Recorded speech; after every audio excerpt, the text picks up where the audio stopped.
Helljumpers, Chapter 13, Surface.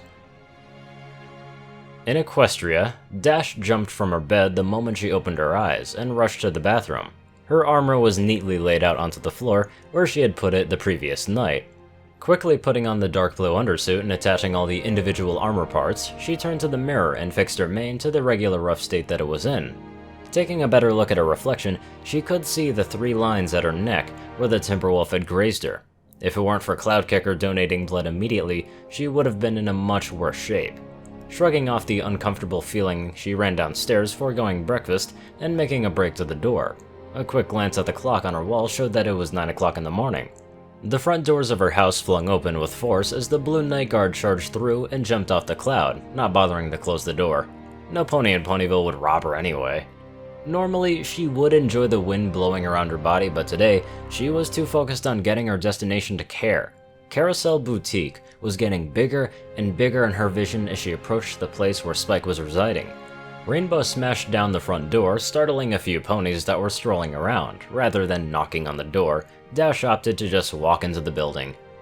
Rarity, are you here? She shouted up the stairs. Rarity stuck her head from the bathroom upstairs, her makeup only half done. Rainbow, darling, a lady just doesn't barge into someone's house and demands to speak to the owner. She shouted down at the Pegasus. Dash waved her hoof dismissively. Okay, just, where is Spike? I need to speak to him, stat. He wants to stay with the princesses for a few days. He shouted... Dash never heard the rest of Rarity's sentence as she made a beeline for Canterlot. 15 minutes at a breakneck speed later, the White Palace was getting really close. Pushing herself even harder, a mock cone was forming before her hooves, and moments later, an explosion of color appeared behind her, but the sound of the explosion never made it to her ears, as she was just outspeeding it. Rainbow aimed for the chariot bay beneath the palace as a landing place. She could see a few panicking guards getting out of her trajectory in the distance. Deciding that she had approached close enough, she lightly flared, being careful that she didn't dislocate a wing. At these speeds, that would be disastrous. Quickly closing in the distance with a hanger, she increased her flare, losing even more speed until her armored hooves hit the floor and a trail of sparks was left behind her. Reaching the middle of the hall, she slowed down enough to close her wings and run ahead to the stairs up to the palace, proper leaving stunned guards behind in the hangar. A quick sprint later to the throne room came into view. A small line of nobles stood in front of her, waiting for the princess to hear their grievances, not caring about the protests from the highborn of Equestria as she ran past them to what she presumed to be Princess Celestia. Dash slowed down to a trot to catch her breath before entering the throne room, where she found a noble whining about some law or another. Rainbow Dash, it is nice for you to visit, but right now is a very inopportune moment. If you would like to come back at lunch, I would happily speak to you, Celestia said as she noticed the Pegasus. Rainbow thought up of a reply thorough enough for a moment because officially Twilight was on a diplomatic mission far away. Well, I've got an update on Twilight's situation, She replied, hoping to get the princess one-on-one. Celestia's iron mask broke slightly as she heard what Dash said. Now, what kind of update might that be? She asked. A message, Rainbow replied. Celestia's eyes widened ever so slightly. Okay. Court is adjourned for today. Captain, wake my sister and escort her to the Situation Room, She told the guard next to her, who immediately took off into the lunar tower. Private Dash, follow me, She ordered Dash, who stayed close onto the princess's tail. They made their way to a room that had a map of the entire planet Equus on a massive table. Luna teleported in with the captain of the guard. My sovereign? Dash said while bowing as she saw Celestia give her sister a glare as she heard Rainbow talk in the old tongue. This has news on her sister's student and fellow princess? Luna immediately asked. Yes, princess. I found her dream bubble, Dash replied. I spoke to her for a few moments, but she got woken up. This made Luna look strangely at Dash. You mean to say that you found her where I couldn't? Show me, Luna said as she lit her horn. Rainbow nodded and a tendril of Luna's magic touched Dash's head, looking at her memories while the tendril dissipated moments later. You idiot! She shouted in the royal Canterlot voice. Were we unclear when we told Dai not to enter the Chaos Burn? Dash cowered before the enraged princess. Some might say it looked uncool, but when an over-millennium-old pony is shouting at you in a voice that was rocking the foundation of the palace, any pony would be afraid. Luna! Celestia thundered after her sister. Would you please explain to me what you saw and what the Chaos Burn is? She calmly added. Luna sighed and lit her horn once again. Above the table, a sort of portal-like mirror appeared showing Rainbow's point of view from back in the dream world. Celestia followed Rainbow's actions closely from when she found Twilight's bubble to when she entered. She gasped a little when she saw the devastation Twilight had dreamed up. The magic viewing portal collapsed after Dash got kicked from Twilight's dream.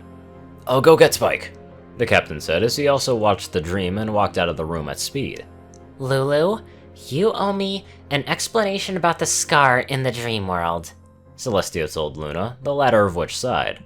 Well, when we banished Discord, he opened up a tier in the dream world as a last attempt at spitting us. So, to this day, I never found out why he did, but it's there. Luna told her sister. Then why didn't you close it? Celestia asked. Luna suddenly looked really sad before replying. Nightmare Moon. We had started repairing the damage, but with our weakened connection to the elements, we didn't make any significant progress before our banishment. Celestia got Luna in a wing hug, comforting her before looking over at Dash, who still looked terrified of the Princess of the Night, and gave her sister a nudge. Luna looked over at Rainbow, who was standing at the ready with slightly shaky legs. Seeing the state of her student, Luna felt a bit of remorse for the Pegasus. Rainbow Dash, come over here, she told Dash, who complied, walking up to Luna, and that was something that she didn't expect to happen. Luna included her into the wing hug. Rainbow, you must understand that I'm only mad at you because I don't want to lose you. You've quickly become to me what Twilight is to my sister, my first student in almost 1100 years. Spike chose that moment to walk into the room with the captain. "What's all the fuss about, Princess? He's not telling me anything," Spike said while pointing at the captain. "And what are you three doing?" he added, seeing the group hug. We were giving each other some moral support, Celestia replied, releasing the hug and levitating a piece of parchment to herself, scribbling something on it. Okay, so we need you to send something. Spike shrugged. "I don't get why I need to be picked up by the captain of the guard for that." Send this to Twilight, Celestia told Spike, who got a bit pale. Did you find her?" the little dragon stuttered.